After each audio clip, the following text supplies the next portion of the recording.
Si vous cherchez à investir dans l'immobilier et que vous ne voulez pas vous occuper des travaux, des locataires, de la gestion locative, j'imagine que vous avez déjà entendu parler des SCPI. Eh bien, dans cette vidéo, je vais vous donner les 5 avantages et les 5 inconvénients que vous pouvez retrouver dans l'achat des parts de SCPI. Pour ceux qui ne me connaissent pas, je suis Sébastien Ruchat, spécialiste en immobilier, conseiller immobilier depuis 18 ans sur Rennes et les alentours. Et sur cette chaîne, vous allez retrouver énormément de conseils sur l'immobilier et tout ce qui est vraiment autour de l'investissement immobilier. Donc si tu n'es pas encore abonné, je te laisse le temps d'appuyer sur la petite cloche et aussi de pouvoir t'abonner à la newsletter. Tu as tous les liens dans la description. Donc déjà, est-ce que vous savez ce que c'est qu'une SCPI? Une société civile de placement immobilier. C'est tout simplement plein de personnes qui se sont regroupées ensemble en mettant du capital et une société va acheter pour eux des immeubles. Donc pour faire simple, les sociétés civiles de placement immobilier gèrent des dizaines d'immeubles avec de gros locataires et vous redonnent des dividendes sous forme les loyers qu'ils touchent et vous reversent en dividendes. Donc comment faire? Je coupe et je refais. Donc déjà, je vais vous expliquer ce qu'est une SCPI, une société civile de placement immobilier. Donc c'est donc une société de gestion qui va récolter des fonds pour pouvoir investir dans de l'immobilier sous différentes thématiques pour certaines, plus générales pour d'autres et certaines très diversifiées. Ils vont pouvoir investir dans des biens que vous n'avez pas les moyens d'acheter vous seul, parce que généralement ils vont investir dans de gros immeubles à partir de 5 millions d'euros jusqu'à 100 millions d'euros pour certaines, et essayer de diversifier votre patrimoine et d'avoir des locataires professionnels. C'est souvent la grande différence. Les SCPI investissent des fois dans des domaines particuliers comme la santé, l'hôtellerie, et certaines sont très diversifiées et vont avoir des bureaux, des commerces, de la santé, de la logistique au sein de leur SCPI. Donc dans cette vidéo, je ne vais pas vous expliquer exactement quelle SCPI choisir et pourquoi choisir celle-ci, mais juste que vous compreniez bien comment vous gagnez votre vie. Et bien, tout simplement, en plaçant votre argent, les sociétés civiles de placement immobilier, elles vont générer du loyer grâce aux locataires et vont vous reverser une partie de ce loyer. Elles vont garder des frais de gestion et le reste vont vous le reverser. En moyenne, en ce moment, on est sur des SCPI qui reversent entre 4 et 6% annoncés et on a une très bonne année en 2024 avec plusieurs SCPI qui ont reversé plus de 7% de rendement annuel.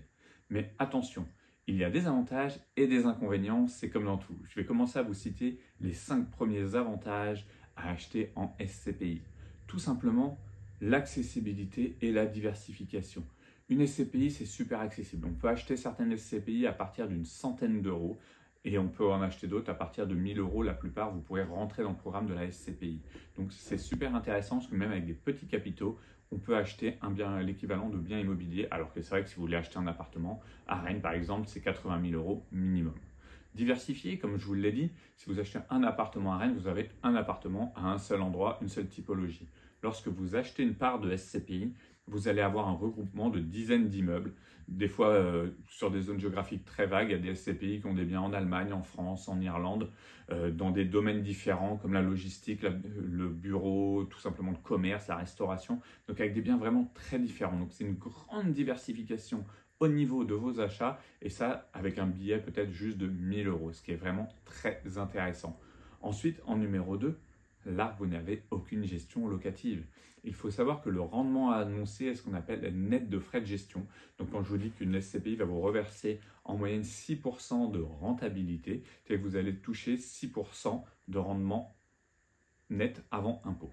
Donc, si vous placez 1000 euros dans une SCPI à 6%, vous allez toucher 60 euros à la fin de l'année de rendement et là, vous aurez juste vos impôts à payer. Donc, c'est quand même plutôt intéressant, pas de taxe foncière, pas de charge de copropriété, vous ne cherchez pas de locataire, vous ne faites absolument rien. Donc là-dessus, c'est une passivité totale, c'est un vrai investissement passif. Et contrairement à plein d'investissements où les gens nous disent c'est passif, non, ça ne l'est pas vraiment. La SCPI est vraiment un investissement passif avec beaucoup d'avantages de ce côté-là. Le troisième chose, c'est tout simplement le rendement locatif. Je vous en parle, mais en moyenne, sur un bien à Rennes, vous êtes entre 2 et 4% de rendement brut.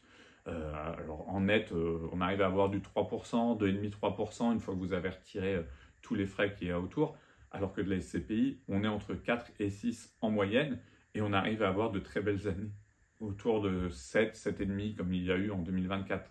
Donc c'est vraiment super intéressant en termes de rendement. Donc ça, il faut vraiment le prendre en compte parce qu'à chaque fois dans l'immobilier classique, on vous annonce un rendement, mais il faut quand même savoir faire les calculs pour être sûr d'avoir le bon rendement. L'autre point très attractif, le numéro 4, que je trouve très intéressant et qui est sous-coté dans les SCPI, c'est tout simplement qu'on peut acheter une SCPI à crédit.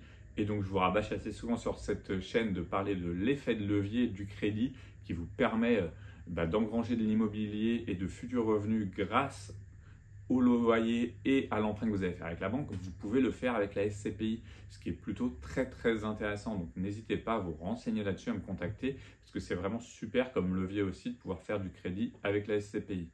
Le 5e point, la fiscalité optimisée si vous achetez dans une assurance vie, puisque oui, les SCPI peuvent entrer dans le cadre des assurances vie. Pour ça, il faut bien choisir son assurance vie pour avoir un contrat d'assurance vie qui vous propose de très bonnes SCPI.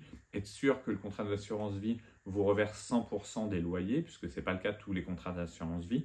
Et vous allez pouvoir intégrer des SCPI du coup dans votre assurance vie et ne pas avoir de fiscalité sur les revenus de votre SCPI. Donc ça peut être très intéressant selon les cas de figure. Donc maintenant, ça c'était les réjouissances, je vais vous parler aussi quand même des inconvénients, puisque aucun investissement n'est parfait. Le premier inconvénient, c'est les frais d'entrée assez élevés. Alors oui, je vous entends, il y a des SCPI qui n'ont pas de frais d'entrée, mais elles ont des frais de gestion qui sont plus élevés, qui certes sont compris dans le rendement annoncé, mais c'est quand même des SCPI beaucoup plus jeunes, donc il faut peut-être pouvoir mixer un petit peu tout ça. Mais en tout cas, sinon, vous avez des frais d'entrée qui s'élèvent entre 8 et 12% selon la SCPI. Alors vous me direz, dans l'immobilier classique, si on ajoute frais de notaire plus frais d'agence, on est facilement à 10-12% aussi de frais globaux. Mais il faut bien les prendre en compte puisque c'est quand même important. Ça veut dire qu'on ne garde pas une SCPI pour 2 ans. Il faut au minimum les garder 4-5 ans pour que ça soit rentable, amortir tous ces frais et gagner de l'argent. Donc c'est quand même un point important à connaître. Ensuite, la liquidité est quand même un peu plus limitée. Il faut bien choisir ces SCPI pour avoir une vraie bonne liquidité, mais vous ne vendez pas du jour au lendemain. Ce n'est pas aussi liquide qu'une action, par exemple, ou qu'un cryptoactif. C'est plutôt un délai de 2 à 3 mois selon les SCPI pour récupérer vos fonds. Certaines vont beaucoup plus vite et ça peut être un mois, peut-être un petit peu moins. Donc là, vraiment, aussi, il faut avoir un petit point de vigilance pour vraiment bien choisir vos SCPI. Ensuite, une fiscalité qui peut être parfois lourde. Alors vous allez me dire, oui, Sébastien, tu as dit que c'est une fiscalité avantageuse. Oui, si vous le mettez dans une assurance vie. Si ce n'est pas dans une assurance vie, sachez que vous allez être taxé sur votre tranche marginale d'imposition. Donc c'est pareil, il faut bien réfléchir en fonction de votre tranche d'impôt. Est-ce que ça vaut le coup d'acheter des SCPI et d'alourdir votre imposition, ou est-ce qu'il y a d'autres placements plus intelligents à faire? Et après, en plus, il existe quand même des façons de pouvoir en sortir avec le démembrement, mais ce n'est pas le but de cette vidéo de rentrer dans tous ces détails. Ensuite, le risque qu'il faut quand même savoir, c'est que ce n'est pas des placements garantis, que ce soit en termes de valorisation et en termes de rendement. C'est quand même très lié au marché immobilier. Donc, quand vous avez un marché immobilier qui se porte moins bien, les rendements des SCPI se porteront peut-être un petit peu moins bien, même si généralement la plupart des SCPI ont quand même des baux assez longs, puisqu'on est sur du professionnel. Donc, c'est quand même des baux qui sont souvent de 9 ans, donc ça permet de voir venir. Mais quand même, on est lié aux crises immobilières et autres. On peut avoir des pertes sur la valeur de vos parts de SCPI. Pour ça, ce n'est pas des investissements qu'il faut prendre à la légère et qu'il faut bien regarder en corrélation au marché immobilier. Et le dernier point qui pour moi est très important, c'est qu'on est quand même dépendant d'une société de gestion. Lorsque vous achetez un appartement, s'il n'est pas loué, vous pouvez vous en prendre qu'à vous-même ou à l'agence que vous avez choisie. Là, c'est la société de gestion qui va vraiment gérer les fonds, que ce soit pour acheter les biens. Donc, on leur fait confiance sur le fait d'acheter des immeubles bien placés. On leur fait confiance de comment ils gèrent les locataires, comment ils récupèrent leur loyer. Quand les locataires s'en vont, comment ils remettent des locataires dedans et autres. Donc, c'est quand même des points très importants à prendre en compte. Donc, une fois que vous avez tout ça, que vous connaissez tous les avantages, tous les inconvénients, à vous de vous faire une idée sur la SCPI. Mais la SCPI est quand même un excellent placement si vous avez envie de faire de l'immobilier un peu plus passif. Je vous invite vraiment à réfléchir sur tout ça. Posez-vous les bonnes questions, savoir est-ce que ça peut rentrer dans votre patrimoine en diversification ou non. Et si vous avez des questions, les commentaires sont là pour ça et vous pouvez bien sûr me contacter. En attendant, je vous souhaite une excellente journée et je vous dis à très vite pour une nouvelle vidéo.